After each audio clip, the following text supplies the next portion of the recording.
My dad laughed. Not the kind of nervous chuckle you make when you don't know what to say. This was a full, genuine laugh. Maybe dying will make you interesting, he said, leaning back in his chair like he'd just delivered the punchline of the year. I was lying in a hospital bed in the ICU, tubes in my arms, monitors beeping a warning soundtrack I couldn't escape. Sepsis had taken over faster than the doctors expected. My body was fighting for survival. My own father was entertained. That sentence, those 7 words, burned into my mind. I replayed them over and over until the rage drowned out the fear. So I made a decision. I canceled the credit cards, shut off the power, and let foreclosure take the house they loved more than me. This time, I wasn't going to save them. People always assumed my family was close. We had those perfectly staged Christmas photos, matching sweaters, and smiling faces plastered on holiday cards. But those pictures were just glossy covers, hiding the truth that for years, I was their personal safety net, not their daughter. When I landed my first tech job at 22, it felt like I'd won the lottery. The salary was more than I'd ever imagined earning fresh out of college. I thought it meant I could finally help my parents relax, let them enjoy life after years of working hard. And at first, it felt good paying off their lingering credit card debt, covering a few bills, just this once. But just this once turned into every month. When Dad's truck needed a 3.0 transmission repair, I paid. When Mom decided the kitchen needed a remodel, I signed the check. When my older brother Derek couldn't keep up with his rent after losing yet another job, I covered it even though he spent his weekends drinking in Vegas. It didn't take long for my family to start expecting it. No thank you cards, no offers to pay me back. Just silence until the next emergency arrived. By the time I was 27, I was covering my parents' mortgage, Derek's car insurance, and half the utilities for a house I didn't even live in. If I ever hesitated or asked why, they'd guilt me. We raised you, Harper. Family helps each other. It's just money, you'll make more. I told myself they cared in their own way, that maybe they just didn't know how to express it. But deep down, I knew better. Their love was transactional, and I was the one making all the transactions. The cracks in our relationship widened the year before my ICU stay. I'd started setting small boundaries, saying no to funding Derek's business idea, refusing to pay for Mom's cosmetic surgery. They didn't like that. Dad went cold, Mom complained to relatives about my selfishness, and Derek simply stopped calling unless he needed something. Still, I never imagined they'd abandon me in a hospital bed. When the pneumonia hit, it felt like a bad flu at first. Within days, I could barely breathe. By the time I was rushed to the ER, my oxygen levels were dangerously low. I remember thinking, at least my family will be here soon. But the first text I got wasn't, "We're on our way." It was a photo. Dad, drink in hand, grinning on a Las Vegas golf course. Caption: living my best life. I stared at that photo as the nurse adjusted my oxygen mask, and something inside me began to splinter. I just didn't realize yet that this was the start of the end. The day everything snapped started at 4:12 a.m. A nurse's voice pulled me from a fevered haze. "Harper, your temperature's spiking again. We need to run more labs." Her face was calm, but I caught the quick glance she exchanged with the attending physician. My lungs burned with every shallow breath, and my hands shook under the blanket. They told me later I was already in the early stages of sepsis. I just remember the fear, the kind that makes you want to hear a familiar voice, someone who will tell you you're going to be okay. So I reached for my phone. Dad and Mom lived less than 3 hours away. Derek was even closer. I figured they'd drop everything when they heard. The first call went to Dad. It rang twice before going to voicemail. I tried Mom voicemail. Derek picked up on the 4th ring, his voice groggy. "What's up? It's early. I'm in the ICU," I said, my throat raw. "It's bad, Derek. Can you get Mom and Dad and come here?" A pause. "Yeah, probably not. They're in Vegas this weekend. Dad's got some golf thing. Mom's at the spa. I'm here for the blackjack tables." I thought I'd misheard. "You're in Vegas too?" "Yeah, why?" "Because I'm in a hospital bed with an infection that might kill me, that's why." He sighed, like I was overreacting. "Look, I'll let them know, but it's all prepaid. Flights, hotels, you get it. I hung up without another word. Hours later, I got my answer not through a call, but through social media. My father had posted a group shot from the golf course. 3 men in polo shirts, beers in hand, the desert sun blazing behind them. Caption: "Good times with great friends. Life's too short. Life's too short." I was scrolling through those photos, seething, when my phone buzzed. A text from Dad. "Maybe dying will make you interesting?" No smiley face, no JK, nothing. Just words cold, deliberate, meant to cut. I stared at the screen, the beeping of the heart monitor syncing with the thud of my pulse. For a moment, I thought I might cry. Instead, I felt something else: clarity. Years of being their safety net, the endless handouts, the guilt trips, all of it aligned into one sharp truth. They didn't see me as a daughter. I was a resource, and I was running out. Lying there, tethered to IV lines, I decided 2 things. 1, I would survive this. 2, when I did, I'd make sure they'd never use me again. The first part was in the doctor's hands. The second was all mine. The next morning, my fever dipped just enough for my head to clear. I lay in that stiff hospital bed, staring at the ceiling tiles, letting Dad's words replay in my mind like a poisoned echo. "Maybe dying will make you interesting." They'd chosen a weekend in Vegas over showing up for me. That was bad enough. But mocking me while I was hooked to IVs? That was a line you don't cross. I reached for my phone again, but this time I didn't call them. I opened my banking app. For years, I'd built a safety net they didn't deserve. Automatic transfers to my parents' account for the mortgage. A credit card in their possession for emergencies, which usually meant dinners out and impulsive shopping sprees. Car insurance payments for Derek's truck. Even their internet and utilities were in my name, so they wouldn't have to pass a credit check. I scrolled through the list of recurring payments and started canceling. Mortgage payment? Delete. Car insurance? Terminate coverage. Credit card? Report stolen. The hospital room was silent, except for the steady beep of the heart monitor, and each click felt like reclaiming a piece of myself. When the banking side was clean, I called my financial advisor, Elise. She'd been managing my investments for years. "Harper? Oh my God, I heard you were sick." "I'm getting better," I said, cutting her off gently. "But I need to make some changes. Remove my parents and Derek as beneficiaries on all accounts. Effective immediately." She hesitated. "That's a big step. Are you sure?" I've never been more sure of anything in my life. Next came my lawyer, Patrick, who'd drawn up my will and given my parents power of attorney back when I thought they'd look out for me. "Patrick, I want to revoke the power of attorney and rewrite my will. They're out. All of them."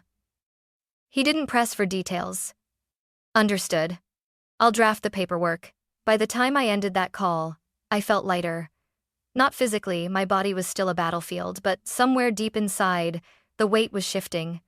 It was almost laughable, how easy it was to dismantle the empire of handouts I'd built for them.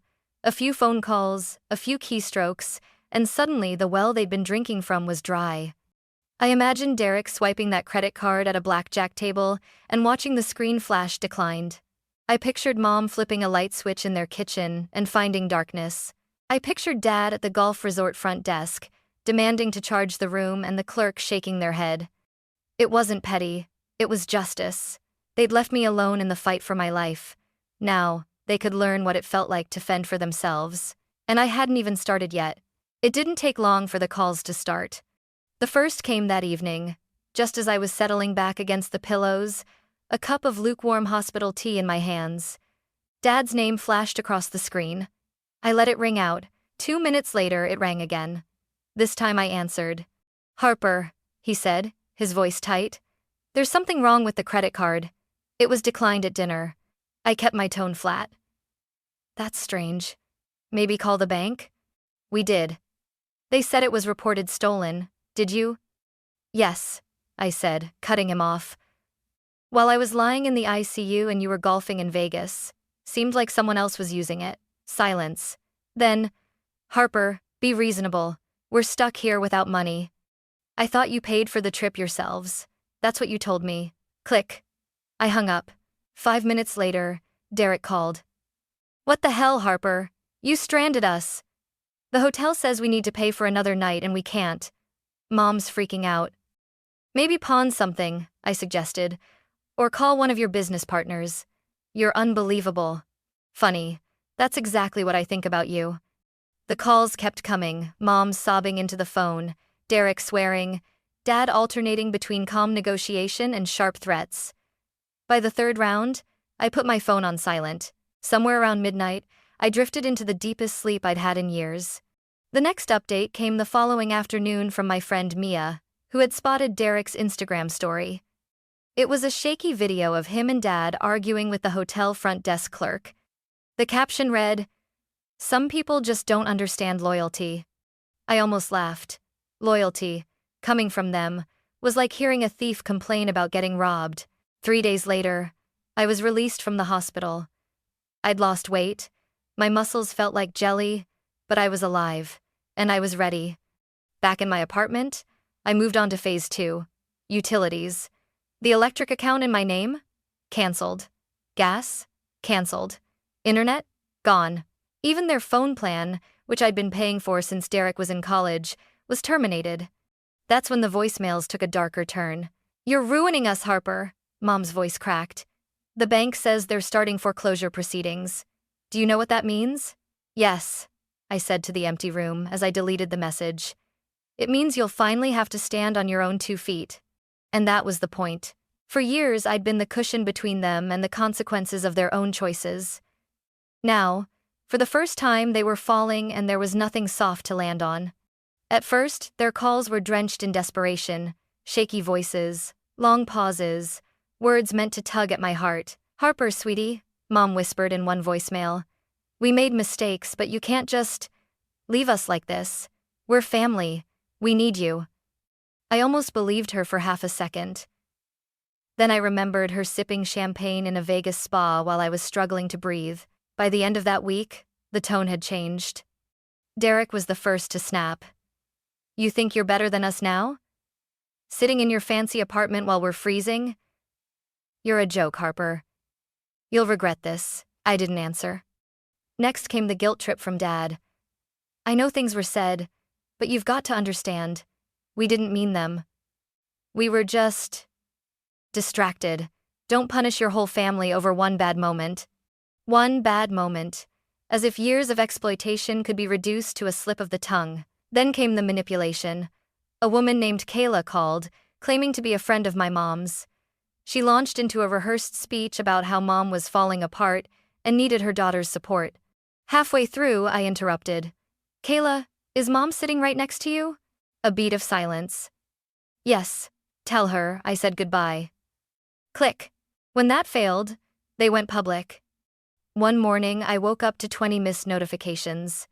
Derek had posted a rant on Facebook. "Imagine leaving your parents homeless after they raised you. My sister's success has turned her into a monster." The comments were a mix of strangers offering sympathy and people who actually knew me, calling him out. My college roommate wrote, "Didn't your dad laugh at her when she was in the ICU?" Another friend posted screenshots of my parents' Vegas trip, complete with timestamps. Within hours, the thread was a dumpster fire of exposed receipts and family drama. Derek deleted it, but not before it had been shared over 100 times. That's when the harassment started. Blocked numbers calling at all hours, hang-ups, someone pounding on my apartment door at midnight, then disappearing before I could reach the peephole. The breaking point came on a Tuesday afternoon.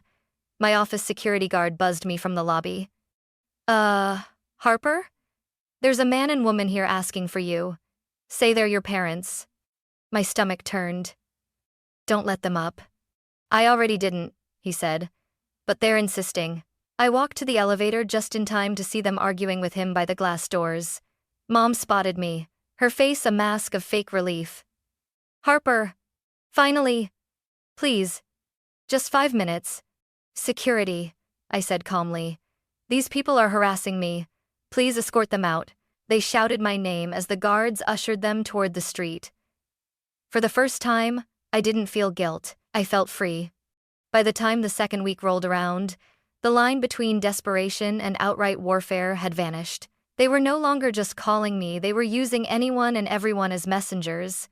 Old neighbors, distant cousins, even a woman I hadn't spoken to since high school reached out to mediate. Every message had the same undertone: give them back their lifeline, or else. The or else arrived on a Thursday night. I was halfway through dinner when my phone lit up with a string of screenshots from Mia. Derek had posted on Instagram again a grainy photo of me at a college party years ago, drink in hand, captioned, "Some people act all high and mighty now, but they've always been reckless. Guess money just makes them colder." Within minutes, my inbox was flooded with strangers commenting on my looks, my job, my character. But the thing about playing dirty online is that it leaves a trail, and my friends knew exactly how to follow it. By morning, the post was deleted, replaced by a vague apology about family misunderstandings. Too late. I had the screenshots. That weekend, I got a knock at my apartment door. Not pounding this time, deliberate, steady knocks. I opened it to find a manila envelope lying on the floor. No one in sight. Inside was a single sheet of paper. Notice of foreclosure. They'd lost the house. Hours later, the calls began again, but this time they were frantic in a different way. "Harper, you have to help us," Dad pleaded in one voicemail. "The bank says we have weeks before they take everything. If you just co-sign another." I didn't even listen to the rest. Then came the most pathetic attempt yet. A mutual acquaintance texted me to say my parents had set up a GoFundMe titled, "Help a Family Betrayed by Their Own." The description painted me as unstable, vindictive, and ungrateful. They made one fatal mistake. They left it public. Within a day, people from my professional network found it. Comments poured in. "This is pure manipulation.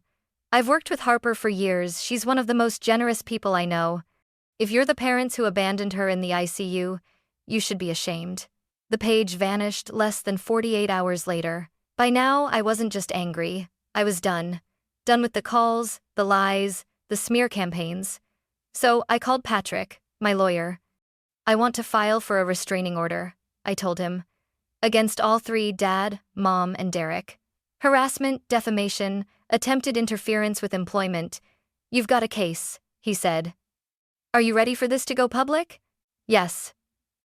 The hearing was set for 2 weeks later. They showed up dressed like they were attending a wedding, smiles plastered on their faces as if charm could erase the paper trail. Dad spoke first, painting a picture of a fragile daughter who had misunderstood their intentions. Mom dabbed at fake tears, saying they'd been too poor to travel to my bedside. Derek claimed I had turned cold and was destroying the family over nothing. When it was my turn, I didn't raise my voice. I didn't have to. I slid a thick folder across to the judge. Inside, screenshots of Dad's text. "Maybe dying will make you interesting." Instagram posts from their Vegas trip. The GoFundMe page. Voicemails laced with threats. Security reports from my office detailing the lobby incident. I finished with one sentence. "Your Honor, these people didn't just abandon me when I almost died, they mocked me for it. And when I stopped paying for their lives, they tried to destroy mine." The judge didn't even hesitate.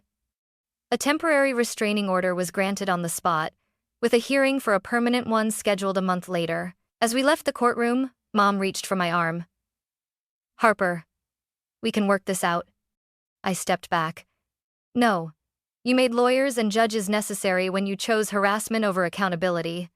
3 weeks later, the permanent order was issued. No contact, no proximity within 500 feet, no posting about me online.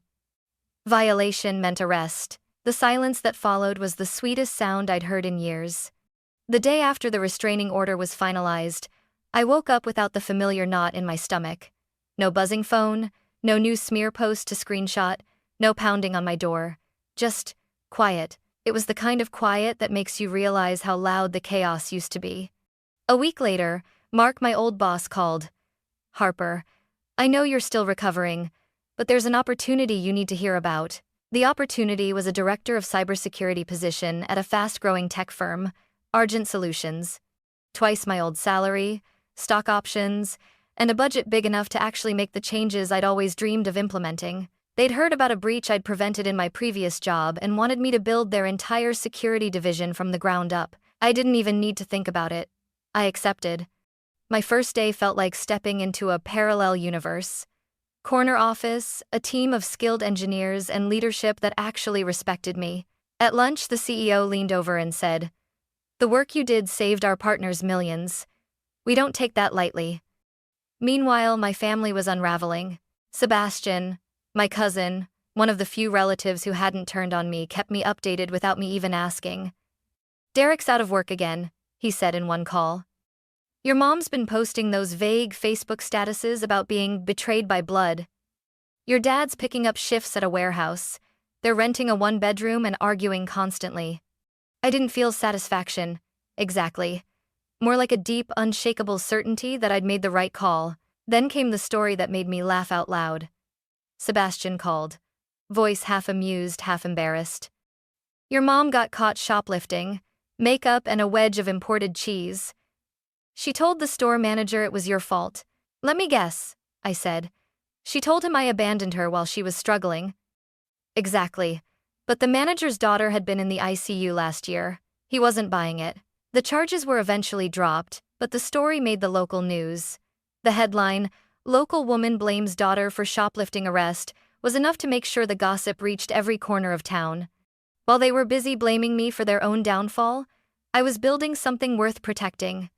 My apartment lease ended, and I bought a house in the hills with a view of the city skyline. I adopted a golden retriever named Cooper, who greeted me like I was his entire world every time I walked through the door. I started hiking again, joined a cooking class, and even let myself date without the constant fear that someone would try to dig into my family drama. That's how I met Daniel, a financial analyst with a dry sense of humor and a knack for remembering the smallest details. From the start, I told him the truth that my parents and brother were out of my life for good. I expected him to flinch, maybe even walk away. Instead, he said, "It sounds like you did the healthy thing. Most people never get out." It was strange, letting someone in without the weight of all that baggage on my shoulders. But it was also freeing. For the first time in years, my life was mine. It had been nearly 2 years since the Vegas weekend when I spotted my father in the frozen foods aisle of the local grocery store. He looked smaller somehow, thinner, older, like life had chipped away at him piece by piece. He was holding a coupon booklet in one hand, studying the sales on generic frozen dinners. When he noticed me, his expression shifted from surprise to something I couldn't quite name. Maybe shame, maybe resignation. "You look good," he said quietly. "Healthy, I am," I replied. He hesitated, then spoke. "I know we messed up, Harper. I know we failed you when you needed us most. I don't expect forgiveness, but I wanted you to know I understand what we lost." It was the first time any of them had taken responsibility. No excuses, no spin. "Thank you for saying that," I told him. "But understanding what you lost doesn't undo the damage." He nodded slowly. "I know. I hope someday you might give us a chance to show we've learned." "Maybe someday," I said, though we both knew the chances were slim. Right now, I'm focused on the family I'm building with people who actually care. As I walked away, I felt an unexpected pang. Not guilt, not regret, but pity. Pity for someone who had traded love for control and ended up with neither. That night, I sat on the veranda of my new home, Daniel beside me, Cooper asleep at our feet. The city lights twinkled below, a quiet reminder of how far I'd come. I thought about that girl in the ICU, fever burning through her, believing her family would come. I thought about the text that shattered that illusion. "Maybe dying will make you interesting." And I thought about how, in that moment, I chose myself. The strange thing about revenge is that the best kind isn't about hurting those who hurt you. It's about living so well that their absence becomes a blessing, not a wound. They assumed losing me would be temporary, that I'd crawl back with my checkbook and my forgiveness. Instead, they lost the best thing that had ever happened to them, and I finally got the life I'd been too busy funding theirs to realize I wanted. That's a trade I will make every single time.